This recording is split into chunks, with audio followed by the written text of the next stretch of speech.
Hi, I'm Etienne Bowman. I'm the director for Miyazu Brands in Saudi Arabia, and I'm from Cape Town in South Africa. Since I'm here, it's because of opportunities. And I love Saudi, I love traveling in the country. It was initially for a better life, and I think I've achieved that now, out of debt. So it's all good, and now I would stay here as long as they will have me.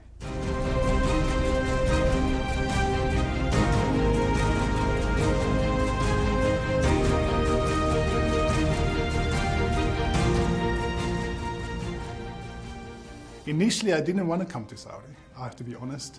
And I always sort of questioned, when people offered me positions in Saudi, and I thought, no, not because of any reason other than the heat. I'm a bigger guy, so I don't like the heat. But when I first got here, it was amazing, and I regretted not coming sooner.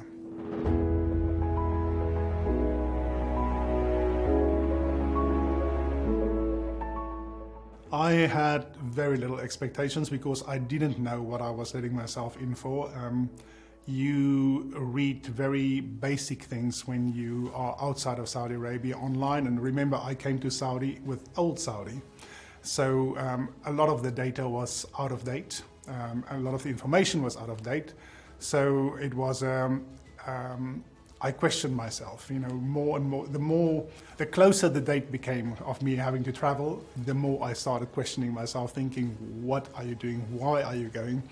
And I remember how nervous I was when I got on the plane, how nervous I was when I got off the plane. And I was last in the queue with border control and very nervous. And then when I got to the front, they were so pleasant with me, so polite. Hello, sir, where are you from? And really hospitable, which I didn't expect. And since that moment, I've had only a good time here. Been treated extremely well. Everybody I've met has been phenomenal.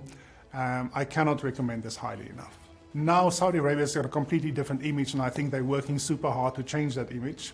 And for the rest of the world. But back then, 2016, it was, you hear about all the negative stuff, so, and I think, this may or may not have happened, but you move on, so I arrived here feeling nervous, didn't know what to expect at all, but I'm an adventurer at heart, I've traveled all my life, since I was very young. I love a challenge and I love an adventure, and I saw this as an opportunity to experience a new adventure. And so when I first arrived here, yes, I was pleasantly surprised, as I said. And yes, it's been all good so far. It's been 8 years, and like I said, I would probably stay here until they kick me out one day.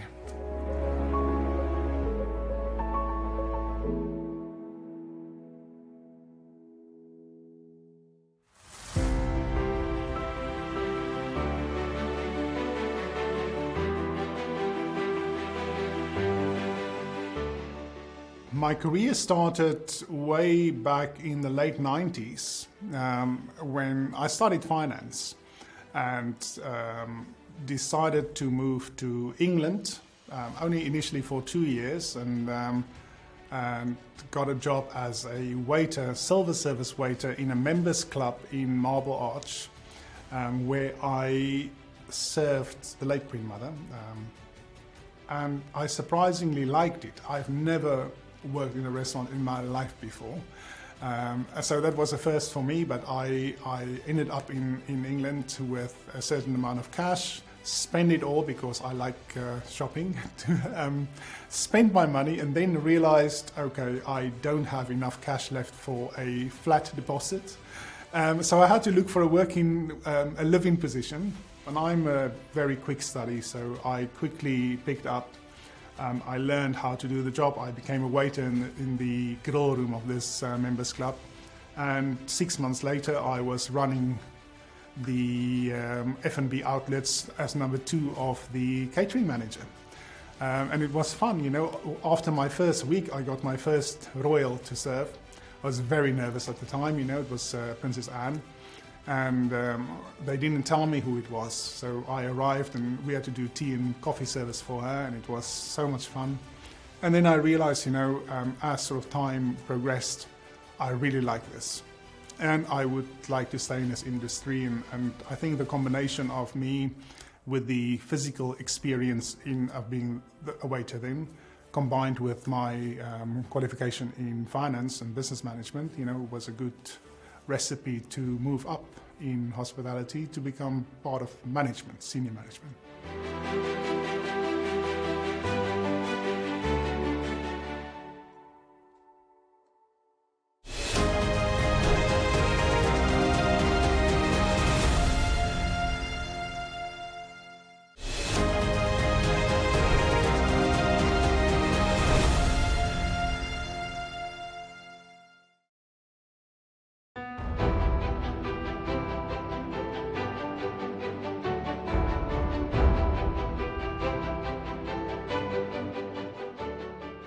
I travel everywhere by car. So I drive, I have sites in different cities that I oversee. So I drive from Riyadh to Al Ula, then you stop in Qasim, you stop in Hale City, you go on to Al Ula. From Al Ula, I drive to Jeddah, but before I go to Jeddah, I take different routes every time. So sometimes through Medina, sometimes I go through to Umlush, then down to Yanbu, from Yanbu back to Jeddah. Jeddah back to Riyadh, all by car, So even today, I had a chat with the CEO, and he was saying to me, "My goodness, Etienne, you know more about Saudi roads than most Saudi." And that might be true because I love the drive. People think that Saudi is just desert, but it's not. As you drive, you see many different terrains. You see from desert to semi-desert to mountain to forests. Beautiful parts, oases with lots of date trees, and so it's spectacular, and I love to take that in. I like to explore, and also to meet different people, because everywhere where you stop, you meet different people, and Saudis are so hospitable and so welcoming everywhere you go. You have the historical parts of Al Ula, which is great. Al Ula Old Town has been, renewing it, so it's beautiful. It's a tourist destination. I would highly recommend for anybody to visit it because you've got beautiful oases. The buildings are beautiful. It's all classic style, and lots to explore in surrounding area as well. As I mentioned, the same in Jeddah. If you go to Balat area, it's old town Jeddah, but beautifully done, beautifully redone, made for tourists. So I think the country is gearing up towards tourism massively, and it's definitely a plus and a recommendation to visit if you're from abroad. My heart is in Jeddah. I was born by the ocean in South Africa, Cape Town, and so I have this affinity to be close to water.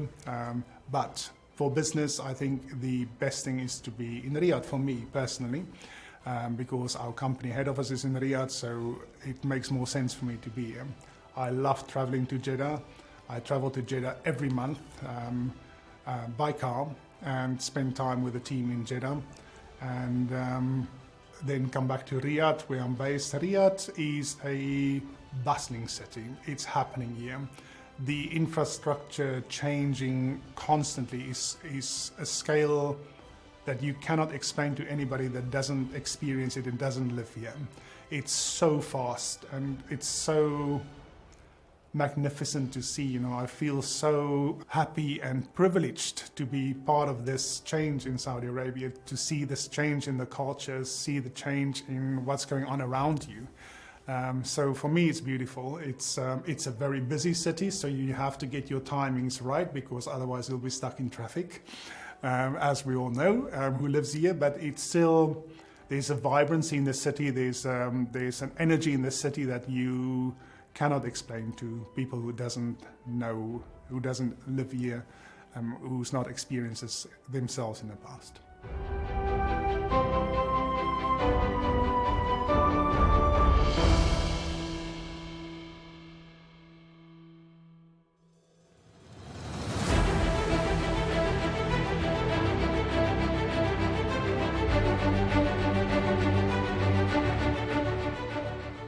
So yes, of course, on your day off, you try and visit as many places as possible. So, and rightly so, the winter months when all of this is happening, when you can go outside and have a great time outside, that's when you explore. So Riyadh season, so Boulevard City, Boulevard World, you go to Via Riyadh, you see all the restaurants there, it's beautifully done. So many places to visit. Not just that, if you want nature, you can go outside to Riyadh Lakes, I think it's called, with a lot of water, a lot of walkways, where you can spend some time if you're into fitness and you want to experience a little bit of nature. There's lots of wadis. I think that's what they call it, with water features where you can walk around. There's the diplomatic quarter where you can walk around, so there's many opportunities for you to spend time outside as well, if you so wish.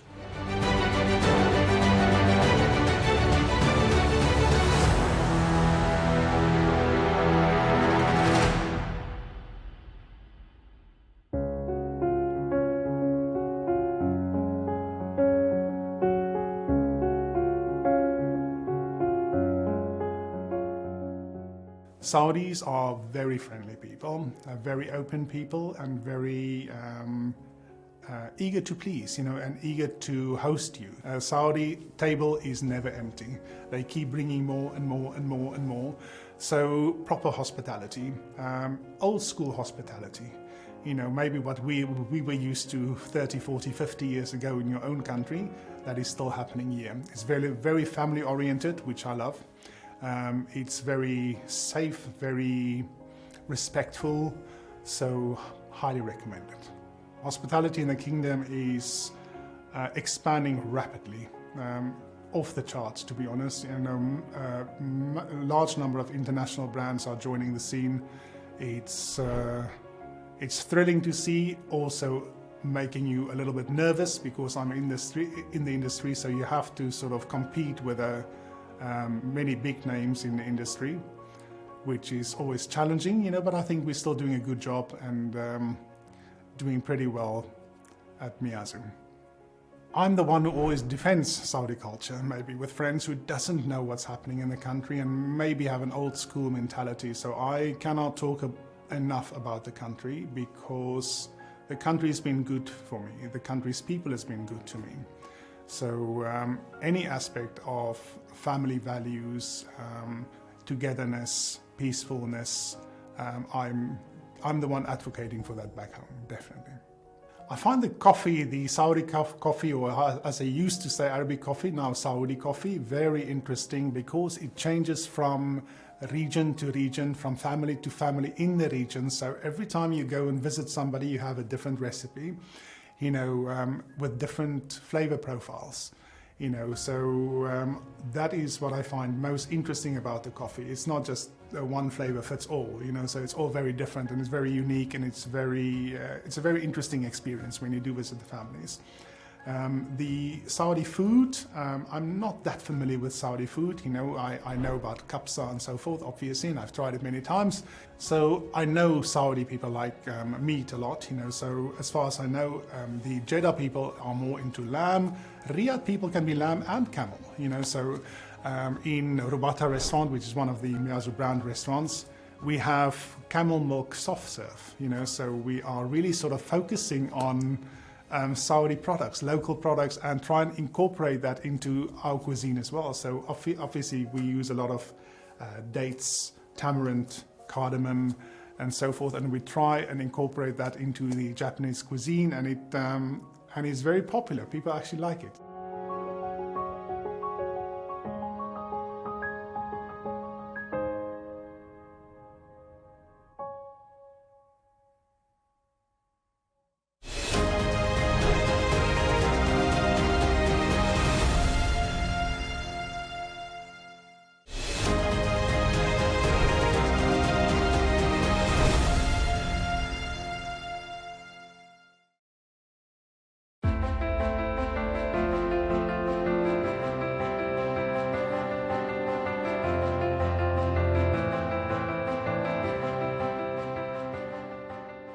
What was the inspiration behind this one? May I ask you something? Yes. What do you think it represents? I think all the dots represents people. 100%. Yes. And that's the point. The point is that it is So such a many- simple Wow. idea, but it shows the diversity of the Muslims in a very simplistic way. Yes, wow. At the moment, we are having art pieces by Richard Orlinsky, who's a pop artist, very famous in the world and probably one of the most famous pop artists in the world. So we are showcasing some of his pieces in Miyazu Arts.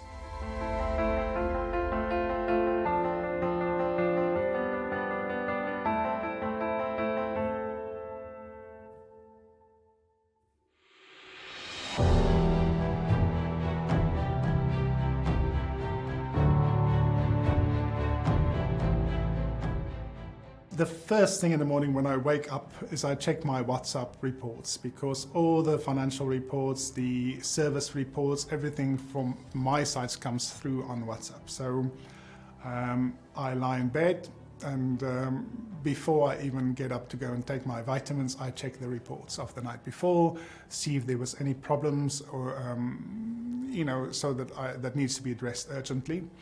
Then I make myself ready and go into the office. Then it starts with emails.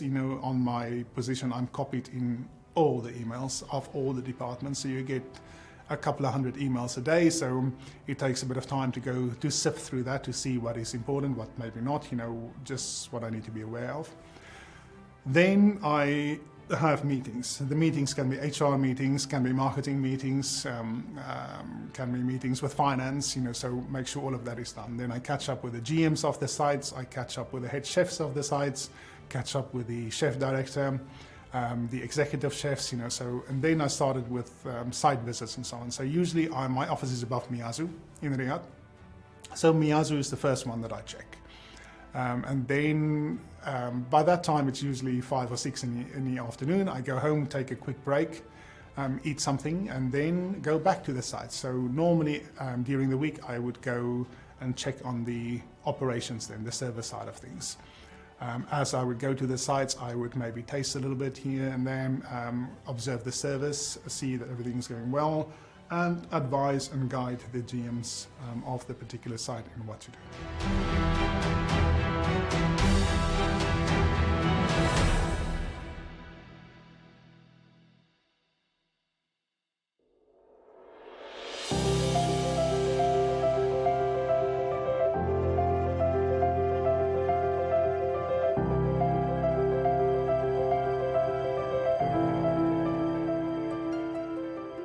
It's relatively easy within the same culture, so fellow South Africans, I know quite a few. I live with another fellow South African, so you tend to sort of mix together. We have a few Saudi friends as well, and it's great to know because they're the ones who can help you, guide you when you have to do your desert trips, so you don't get lost because they know where they're going, so it's a great time. I find socializing easy here because maybe it's also the industry that we are in or that I'm in. You get to meet a lot of people, like-minded people, and tend to go out together and have a good time. I think being from a South African background, an Afrikaans background, we also raised being very respectful and very religious and to respect your elders. And I think that's the comparison that I would make between Saudi culture and maybe my South African, Dutch, Afrikaans heritage. Very respectful towards the elders, very peaceful, very religious, come with a attitude of wanting to experience, wanting to check and wanting to see, experience other cultures, because you're coming to a different culture, completely to what we used to in the West. It's a different religion, it's all aspects are different, so I think for me, you need to be open-minded, you need to be willing to learn, willing to listen, willing to embrace, and then you'll be fine.